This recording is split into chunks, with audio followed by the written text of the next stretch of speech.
Locked On Podcast Network presents Locked On Sports Today. The beard abides. Without Joel Embiid, James Harden was the dude as the Sixers take Game 1 from the Celtics in Boston. Also, speaking of Boston, the Bruins made the wrong kind of history, and Steph Curry is truly one of a kind. I'm Peter Bukowski, starting your day with the can't-miss stories and biggest debates in sports. You're Locked On Sports Today. Searching all major sports. Found. Let's start with the biggest story.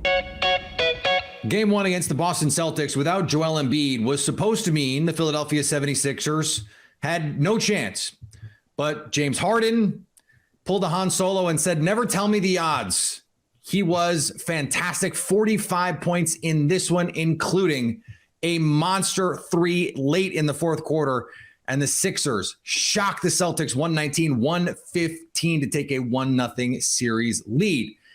Von Givens from Locked On Sixers joins me now. And this was a vintage James Harden performance in a time when we weren't even sure what his health was coming into this game.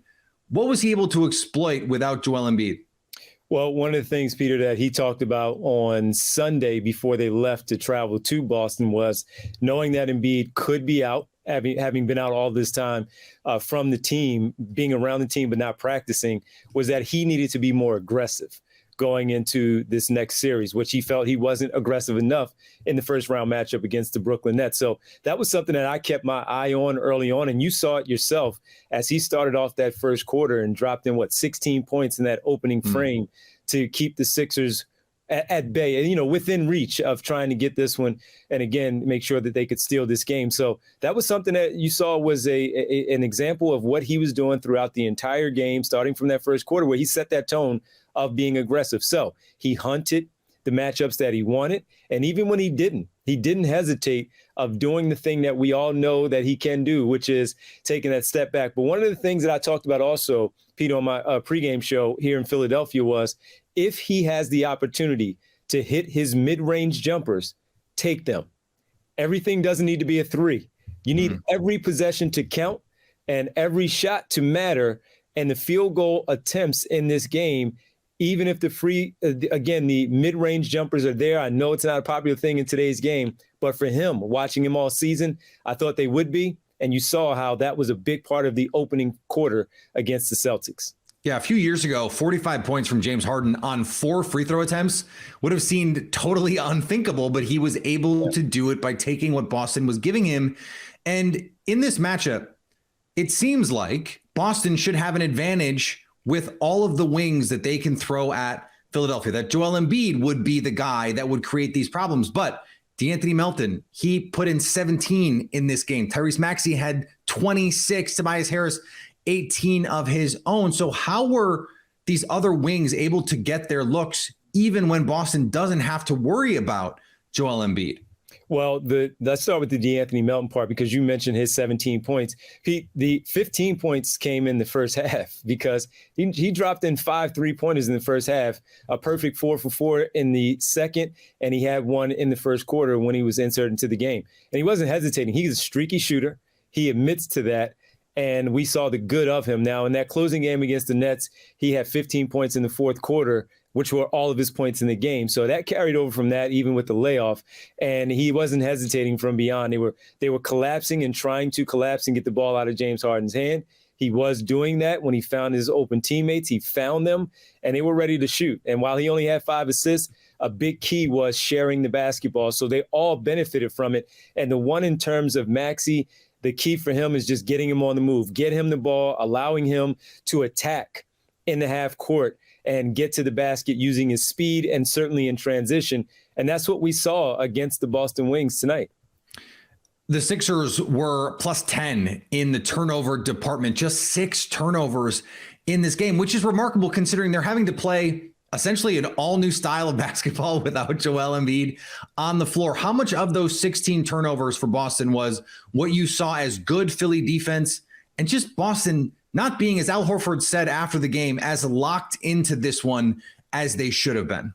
Well, two things really quickly. The one, and then I'll answer your question. They have been without Joel Embiid and have played without Joel Embiid.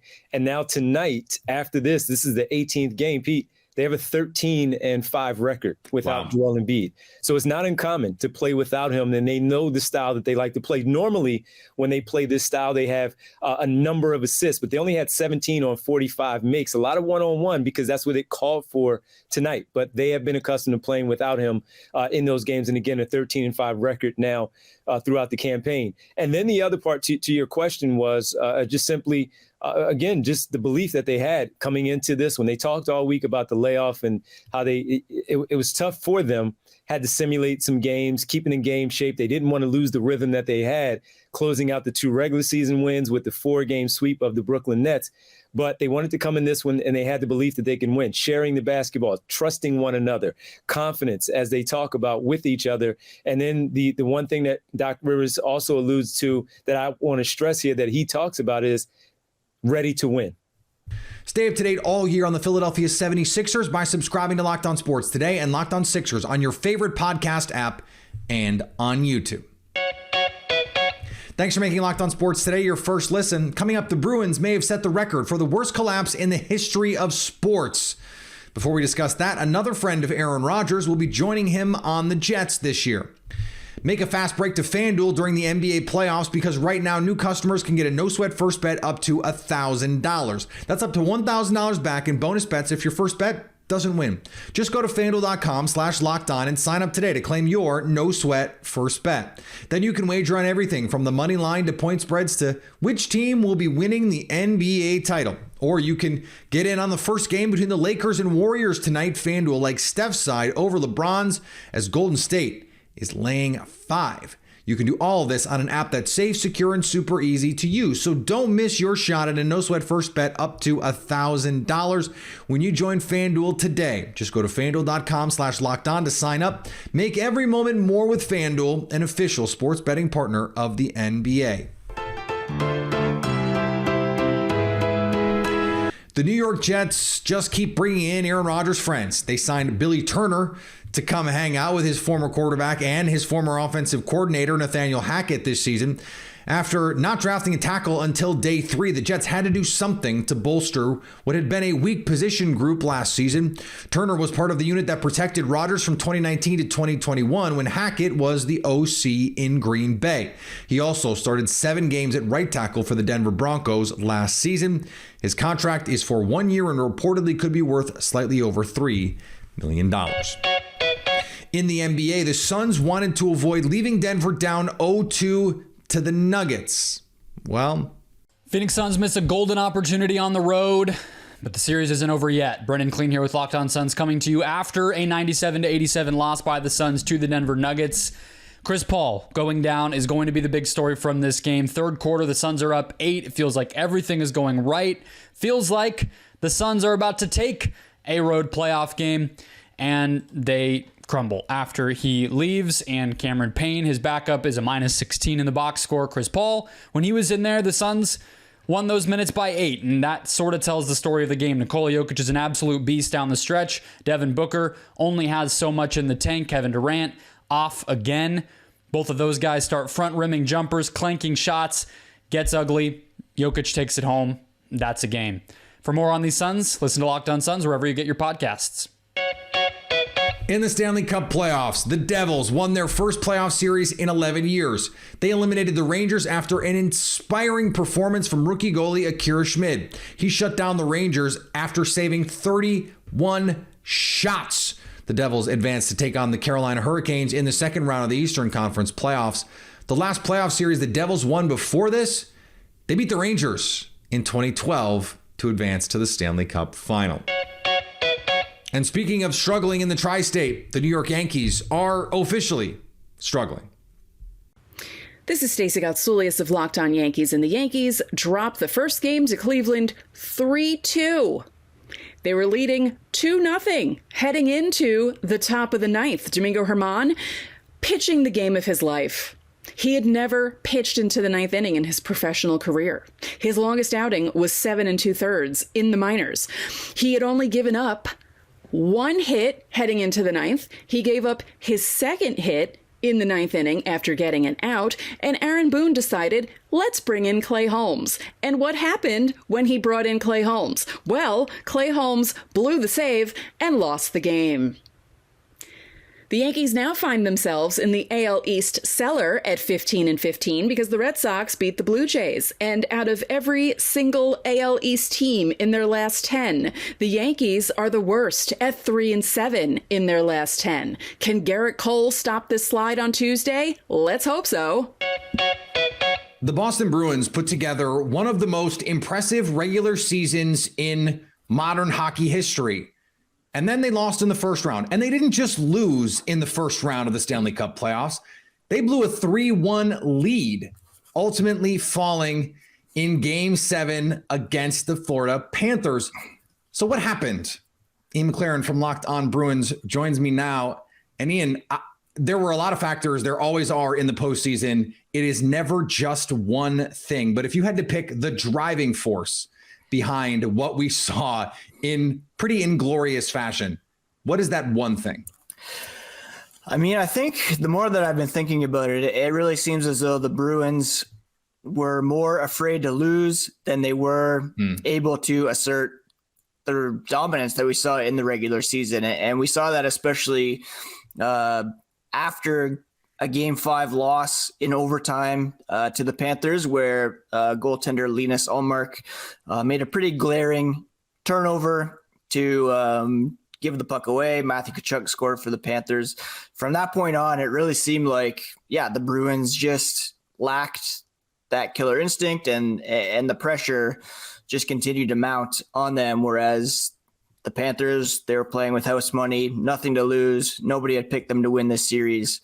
And, when you have a regular season that is that dominant, the pressure just escalates to not just get out of the first round, but the expectation was they'd at least be in the conference finals, if not battling for the Stanley Cup. So I think maybe it was psychological. They were the overwhelming favorite to host the Cup at the end of the season or at the end of the playoffs. So this is something that a team like the Milwaukee Bucks in the NBA is dealing with right now. They won 8 seed, had only happened a handful of times in the NBA, but they have arguably the best player in basketball. So for a team like the Bruins, after you put together a season like this, and as I mentioned, someone like Patrice Bergeron, who has been an iconic player in the NHL for a long time, may not be on the team anymore. The question becomes, number one, how do you recover from a loss like this? And where do you go? Where do you go from here? I mean, it's going to be tough for sure. Like you mentioned, there's a very real possibility that Patrice Bergeron and David Krejci won't be back with the team next season if they both choose to retire. And there's going to be a lot of turnover as well because of free agency. So it's going to be kind of this next wave of younger guys that need to step up and try to carve out their own legacies as Boston Bruins. Brad Marchand, after last night's game, said it's going to be a long time before they're able to get over that one. I'm sure, some of them are still trying to get over 2019. And I mean, that's why they have sports psychologists, I guess, to try to get these guys in that frame of mind, because I honestly don't know how you bounce back from that heading into next season. Just got to wipe the slate clean and just learn from it and see the journey as the destination, all of that kind of stuff that you do to try to reframe these types of situations. I hate to put you on the spot, and I hate to dredge up memories that are potentially better left undredged, but this is a Boston sports scene that has, for the last few years anyway, the last 10 or so years, probably longer if you go with just the Patriots, that have had a lot of great moments. Before that, they had a lot of unfathomably painful moments. Where does a collapse like this, do you think, resonate in terms of where would you rank it in terms of Boston sports moments of heartbreak? I mean, it's got to be right up there near the very top. The Bruins were 43 points ahead of Florida in the regular season standings. And it's different than losing in Game 7 of the Stanley Cup final, because now we have to watch 8 teams then 4 teams, then 2 teams, keep battling it out for the Stanley Cup. For it to end this early, knowing that there was so much left on the table, it's just devastating. And especially considering it could be the end for Patrice Bergeron. He deserved better. He was playing with a herniated disc in his back. He revealed after last night's game, but it's just completely, devastating. And it has to be right up there with some of the greatest collapses of all time, especially since they had that 3-1 series lead and had 2 games on home ice in the final 3 in order to close it out, and they couldn't get the job done. And not to mention, had a lead in Game 7 with less than a minute left in regulation time. Still couldn't get it done. It's just devastating for sure. Stay up to date all year on the Boston Bruins by subscribing to Locked On Sports today and Locked On Bruins on your favorite podcast app and on YouTube. Coming up, Steph Curry is one of a kind. We love talking about the all-time greats and who was better, Wilt or Kareem, Jordan or LeBron. These discussions are the very fabric of some friendships. As Howard Beck tells David Locke on Locked On NBA, Steph Curry is hard to compare to anyone else. But what I will say about Steph and that performance, other than holy moly, that was amazing, is that I wrote a piece last spring as the Warriors were heading back to the finals in a season where no one expected it. And once again, here we are not expecting it, and they're possibly on their way. And it was about just Steph and the way that we talk about him, and that we still, at that moment in time, and this is before he won the 4th championship, that we still didn't know how to process Steph. We didn't know how to describe him, how to talk about him, how to rank him, to your point, because he doesn't look or play like any other of the quote unquote dominant superstars in NBA history, right? He's not a giant of the past, a Wilt Chamberlain, a Bill Russell, a Kareem Abdul-Jabbar. He's not a Shaq. He's not a Hakeem. And then in more modern times, you had just the guys who jump out of the gym and can seemingly fly. Air Jordan, air for a reason. So the Michael Jordan prototype, the Kobe Bryant version of that, which is in the Michael Jordan mold, Dr. J, going back to Elgin Baylor. So we have leapers, we have giants. We didn't have a Steph until we had Steph. Like LeBron is his own mold in a lot of ways, but LeBron's kind of a combination of Magic Johnson and Karl Malone. Steph is just Steph. And so the reason I wrote this piece last spring was just the idea that we're still grappling with how to assess him and properly appreciate him. And the beauty of it is that then he went on and won the championship and got his finals MVP finally. And now I don't think anybody hesitates, as you don't hesitate, to say, hey, he's top 10 all time. Now it's just a matter of where in the top 10. How many guys is he leapfrogging now? One of the reasons that there is no Steph Curry comp is also one of the reasons why he is so beloved, because Steph Curry, he's just like us. If you saw him on the street and didn't know who he was, you'd go, that's a tall person. But he's not big by NBA standards. He's a small guard, 6'3", but he is doing it in a way that makes everyone watching think, well, with enough time and effort and maybe more God-given talent than I have, that could be me. He is out there performing for the everyman, for all of us watching.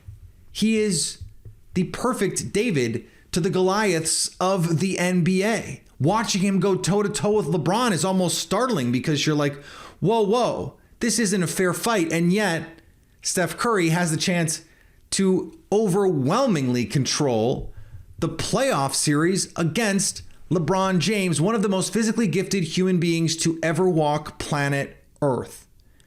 Steph Curry is beloved precisely because there is no other comp, and that makes what he's doing even more remarkable. For him to do what he does at his size is not just what makes him great, though it is.